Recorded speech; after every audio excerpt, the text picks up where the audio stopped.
Bienvenue dans la série Nos maîtres nous racontent. Aujourd'hui, le Janam Sakhi nous raconte l'histoire de Guru Nanak et de la reine des sorcières.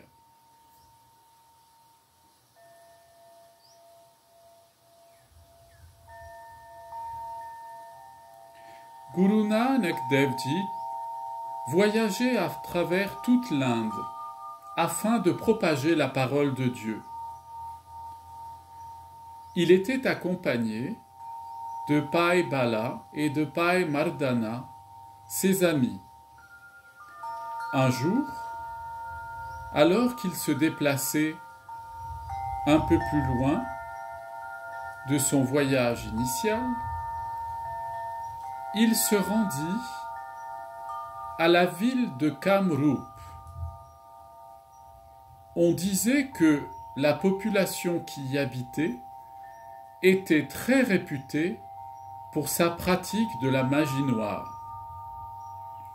Lorsque Guru Nanak atteint les remparts de la cité, il s'assit sous un arbre et se mit en méditation.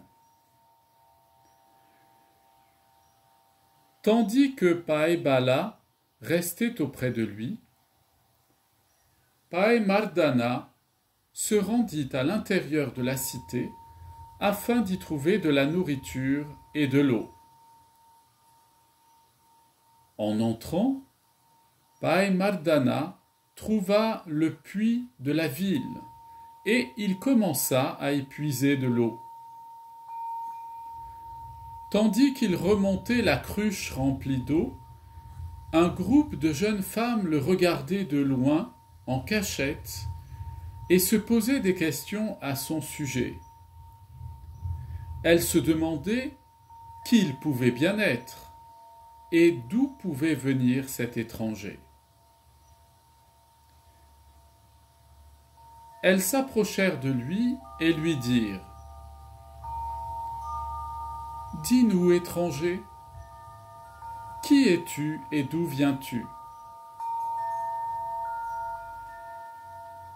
Lorsque Bhai Mardana leur répondit, elles trouvèrent que la sonorité de son langage était amusante parce qu'il ne s'exprimait pas dans la même langue qu'elles, et elles se mirent à se moquer de lui. L'une d'entre elles lui dit : « Tu as la voix qui ressemble à celle d'un mouton. On dirait que tu bêles comme un mouton quand tu parles. » Elles se mirent toutes à rire, tandis qu'une autre dit : « Jetons-lui un sort, afin qu'il se mette à bêler comme un mouton. »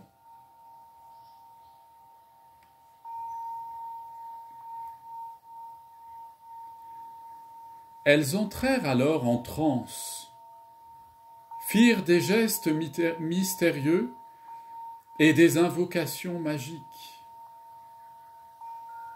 Puis elles lancèrent un sort sur Mardana et lui jetèrent une corde autour du cou. Immédiatement, il tomba à quatre pattes par terre et se mit à bêler.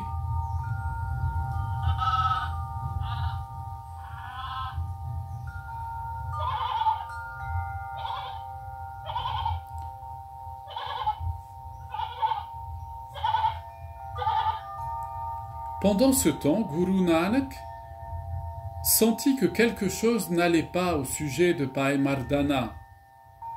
Aussi, il décida avec Bhai Bala d'entrer dans la cité. Le groupe de jeunes sorcières les virent arriver et décidèrent de les transformer également en moutons. L'une d'entre elles essaya de jeter un sort sur Guru Nanak.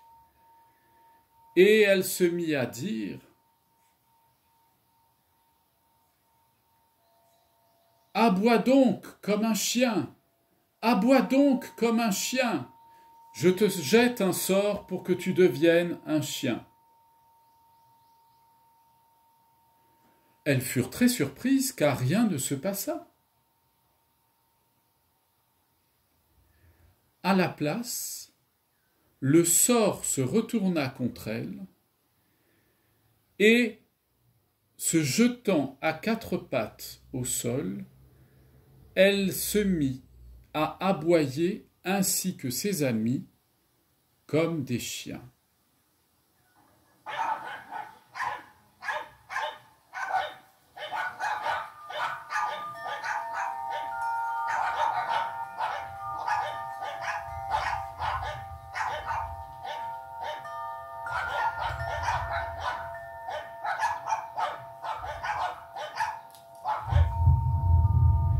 Une femme de ces sorcières habitant la cité vit cela, et elle fut terrorisée par ce qui se passait.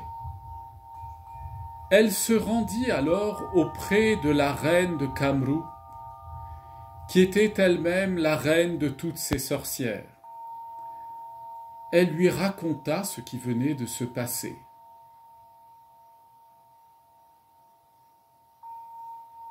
La reine de Kamrup était une puissante sorcière maléfique.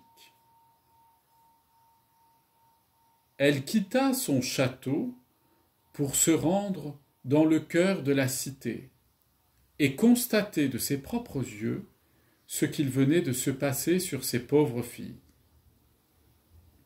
Elle fut surprise en voyant ses sœurs sorcières totalement bloquées au sol à quatre pattes et se mettant à aboyer.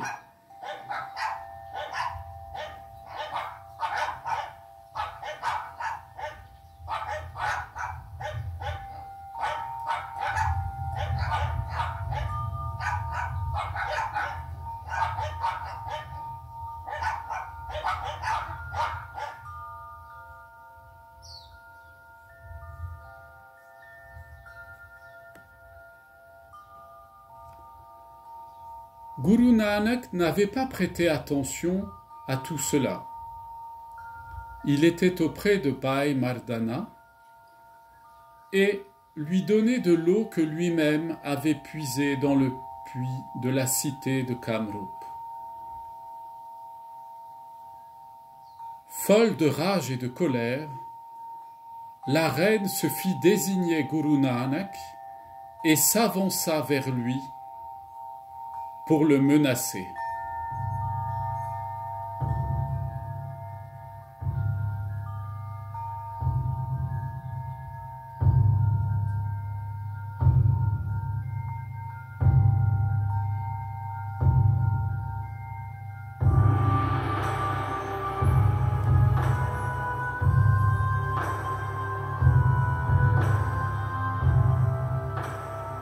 Qui es-tu, étranger, qui t'ait permis de transformer mes filles et mes sœurs, les sorcières de la cité de Kamrup, en chiens?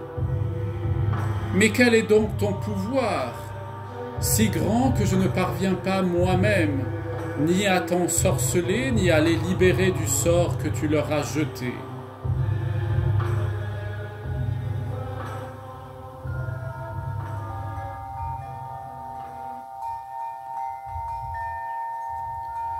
Guru Nanak Dev Ji, dans sa grande douceur et bonté, se retourna, regarda la reine des sorcières et lui dit: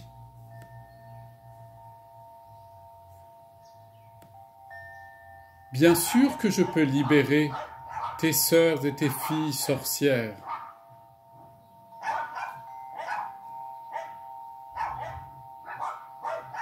Et les regardant avec amour et compassion, le sort cessa instantanément. Elles reprirent leurs esprits et redevinrent elles-mêmes.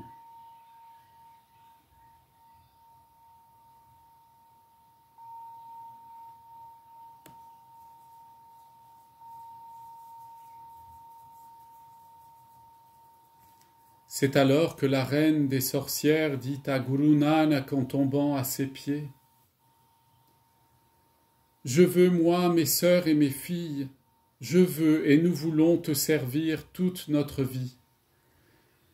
Dis-nous quel est le charme que tu as utilisé pour ainsi maîtriser la nature et transformer toute chose, pour que nous comprenions qu'il n'y a qu'un seul Dieu qui existe et que lui seul doit être adoré, que nous ne tenons pas nous-mêmes le pouvoir de nos mains, mais que nous le tenons de lui seul. Dis-nous ce que nous pouvons faire pour changer et pour abandonner nos pratiques de magie noire. » Guru Nanak Dev Ji, dans sa miséricorde infinie, les regarda et leur dit: «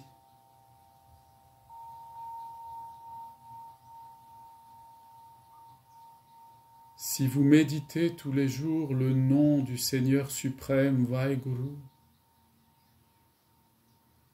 alors vous connaîtrez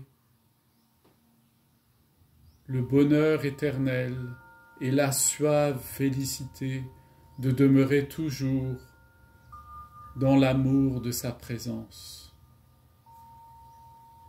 Seule la puissance de son nom peut délivrer ceux qui sont enfermés dans leurs attachements et qui les rend semblables à des chiens courant après leurs désirs et leurs passions pour les assouvir.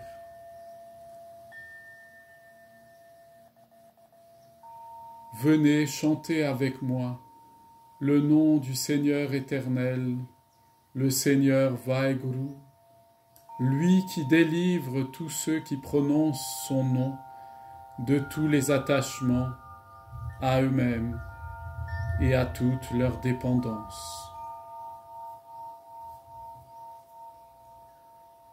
C'est alors que Guru Nanak Dev Ji, accompagné de ses fidèles amis Bhai Bala et Bhai Mardana, entama ce chant d'adoration de Vaheguru, porté par la méditation éternelle du nom divin créateur de toutes choses.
À compter de ce jour, il est rapporté que la reine des sorcières et toutes les sorcières de la ville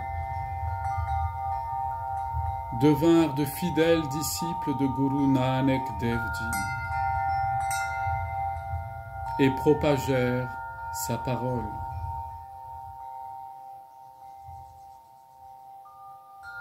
La leçon de cette histoire